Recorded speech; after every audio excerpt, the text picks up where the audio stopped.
Kabrigada, inanunsyo ng FIVOX na ibinaba na ang alert status ng Bulkang Kanlaon. Wala ho yan sa alert level 3 papuntang alert level 2. Bunsod ho yan ng patuloy na pagbaba ng mga aktibidad na namomonitor ng FIVOX sa bulkan. Bagamat bahagya ng kumalma ang bulkan, nilinaw naman ang ahensya na hindi ibig sabihin nito ay huminto na ang pag-aalboroto nito at nawala na ang banta ng pagsabog.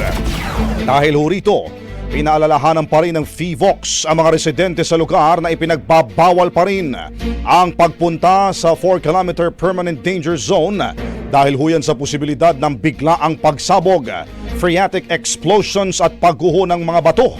Bukod dito mga kabrigada, hinihikayat pa rin ng lokal na pamahalaan sa Negros Island ang mga mamamayan sa lugar na manatiling handa para ho sa agarang paglikas kung muling tumaas ang alert level ng nasabing bulkan. Ang bahaging ito ay hatid sa atin ng PowerCell Soya Coffee. Masarap araw-arawin.